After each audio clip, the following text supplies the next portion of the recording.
Hi అండి అందరికీ. నేను మీ సుందర్. మనం ఒక ముఖ్యమైనటువంటి అంశం గురించి మాట్లాడడానికి నేను ఇవాళ మీ ముందుకు రావడం జరిగింది. అదేంటంటే రేపు 2024 సంవత్సరంలో రాజకీయంగా బరిలో దిగుతున్నటువంటి అన్ని రాజకీయ పార్టీలకి కూడా పెను సవాల్ విసురుతూ ఒక వెనుక నుంచి రామబాణంలో దూసుకొస్తున్నటువంటి ఒక హిందూ రాజకీయ పార్టీ గురించి ఈరోజు మనం తెలుసుకోబోతున్నాం. అదేంటంటే అఖిల భారతీయ జనసంఘ్ పార్టీ. దీని పేరు చాలా మంది పెద్దలు వినే ఉంటారు, పిల్లలకి యువతకి అయితే అంత అవగాహన ఉండకపోవచ్చు. ఎందుకంటే అది చాలా పాత పార్టీ, నేషనలైజ్డ్ ఉన్నటువంటి పార్టీ ఇది. ఈ పార్టీ నుంచి ఎన్నో పార్టీలు ఉద్భవించాయి. ఆ విషయం పెద్దలైన వాళ్ళందరికీ, అనుభవజ్ఞులకు, రాజకీయ వేత్తలకు అందరికీ కూడా బాగా తెలుసు వాటి గురించి కూడా. సో దీని గురించి పూర్తిగా వివరణ ఇవ్వడానికి మనకి ఆంధ్ర రాష్ట్ర అధ్యక్షుడైనటువంటి శ్రీ చింతల శ్రీనివాసరావు గారు మన ముందుకు వచ్చారు. ఆయన ఈ రోజు ఏంటంటే మన పార్టీ గురించి ఎలా ఉంది, ఆ పార్టీ ఆవిర్భావం ఏంటి, ఆ పార్టీని ప్రజల్లోకి ఏ విధంగా తీసుకెళ్తున్నాము, ఆ పార్టీ వల్ల ప్రజలకు ఏ విధంగా ఉపయోగపరం జరుగుతుంది అన్న విషయం గురించి, ఆ అంశాల గురించి చర్చించడానికి మన సిఎస్ రావు గారు వచ్చారు. ఇప్పుడు ఆయనతో మనం కూర్చుని డిస్కస్ చేద్దాం, ఆ పార్టీ గురించి వివరాలు తెలుసుకుందాం.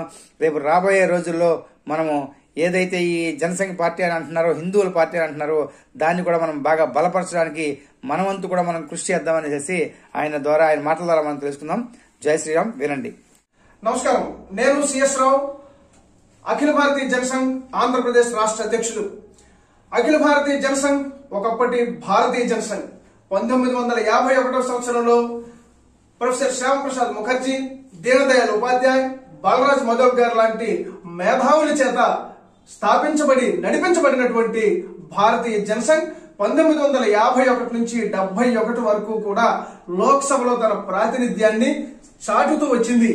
1967 4వ లోక్సభ ఎన్నికల్లో అత్యధికంగా 35 లోక్సభ స్థానాలని సాధించినటువంటి పార్టీ భారతీయ జనసంఘ్.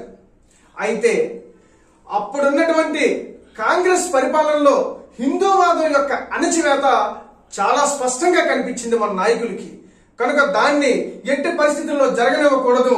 ఇది హిందూ దేశం, హిందుత్వవాదం ఈ దేశం యొక్క ఉనికి, ఈ దేశం యొక్క నాణ్యని భావించినటువంటి ప్రొఫెసర్ శ్యామప్రసాద్ ముఖర్జీ గారు, అలాగే దీనదయాళ్ ఉపాధ్యాయ్, ప్రొఫెసర్ బలరాజ్ మధోక్ గారు ఆ యొక్క హిందుత్వవాదాన్ని వేసే పద్ధతి ఏదైతే ఉందో దాన్ని పూర్తిగా వాళ్ళు అపోజ్ చేసినటువంటి పరిస్థితి.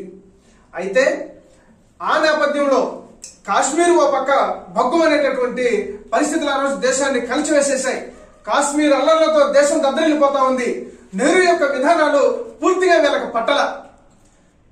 ఈ విధానాన్ని ఎదుర్కోవాలని చెప్పేసి ఆర్ఎస్ఎస్ పూర్తిగా హిందుత్వవాదంతో, జాతీయ నినాదంతో ఆర్ఎస్ఎస్ ఓ పక్క పనిచేస్తూ ఆర్ఎస్ఎస్ యొక్క రాజకీయ విభాగంగా జనసంఘ్ని, భారతీయ జనసంఘ్ని ఓ పక్క నుంచి ముందుకు తీసుకొచ్చేటటువంటి పరిస్థితి ఏర్పడింది.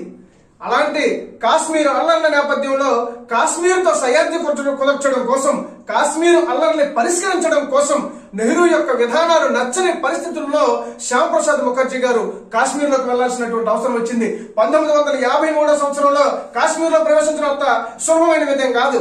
ఎందుకంటే కాశ్మీర్ ఒక ప్రత్యేక రాజ్యంగా ఉండేది. కాశ్మీర్లోకి ప్రవేశించాలంటే ప్రత్యేకమైనటువంటి అనుమతులు తీసుకోవాల్సినటువంటి అవసరం. కానీ వీటన్నిటిని ఎదుర్కొని ఏదైతే జరగని దేశం కోసం నేను ఏమైనా చేయాలి, ఈ యొక్క వాదాన్ని నేను వినిపించాలి అని చెప్పేసి శ్యామప్రసాద్ ముఖర్జీ గారు ధైర్యంతో, సాహసంతో ఆ రోజు కాశ్మీర్లోకి ప్రవేశించారు. అనుకున్నట్టుగానే వారిని బందీగా చేసి ఖైదు చేసేశారు. కేవలం నెల రోజుల వ్యవధిలో జైల్లో ఉన్నటువంటి శ్యామప్రసాద్ ముఖర్జీ గారు హఠాత్తుగా మరణం చెందారు. ఎలా మరణించారన్న విషయం ఇప్పటికీ వెల్లడికాల, అది ఇప్పటికీ మిస్టరీగానే ఉండిపోయింది. కానీ భారతీయ జనసంఘ్ మాత్రం ఇది కేవలం ఆనాటి ప్రభుత్వం యొక్క హత్యగానే మేము నిర్ధారించుకుంటా ఉన్నాం. వారి యొక్క ప్రాణ త్యాగం ఈ దేశం కోసం, కాశ్మీర్ అల్లర్లని సద్దుమణిగించడం కోసం వారు బలిదానం చేశారు. అది అంతటితో ఆగలేదు. తర్వాత కాలంలో దీనదయాళ్ ఉపాధ్యాయ గారు ఒక ప్రదేశం నుంచి ఇంకో ప్రదేశానికి రైల్లో ప్రయాణం చేస్తుండగా మొఘల్ సరాయ్ రైల్వే స్టేషన్ సమీపంలో రాత్రి 2 గంటల సమయంలో సజీవంగా ఉన్నటువంటి వారు పొద్దున్న కల్లా రైల్వే ట్రాక్ పక్కన మృతదేహమై కనిపించారు. ఇది హత్య కాక ఇంకేమైనా ఉందా అని చెప్పేసి ఈరోజు సూటిగా చరిత్ర ఎక్కడ చెరిగిపోలేదు. చరిత్ర చూసుకుంటే ఆనాడు పరిపాలకుల యొక్క దౌర్జన్యం, దుర్మార్గం, హిందుత్వవాదాన్ని అణచివేసే తనం కేవలం ఈ బలిదానాలకు ఒక ఉదాహరణగా ఈరోజు చెప్పుకోవాల్సినటువంటి పరిస్థితి ఉంది. ఇవి కేవలం మా యొక్క అఖిల భారతీయ జనసంఘ్ పార్టీకి సంబంధించినంత వరకే.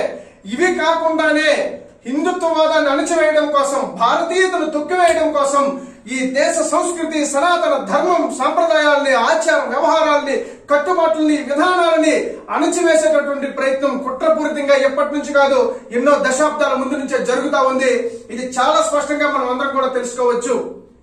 సో ఎప్పటికైనా మనం మేల్కొని దీన్ని ఆపకపోతే, దీన్ని నిరోధించకపోతే రానున్న కాలంలో హిందువులుగా మనకి ఏ గుర్తింపు ఉండదు.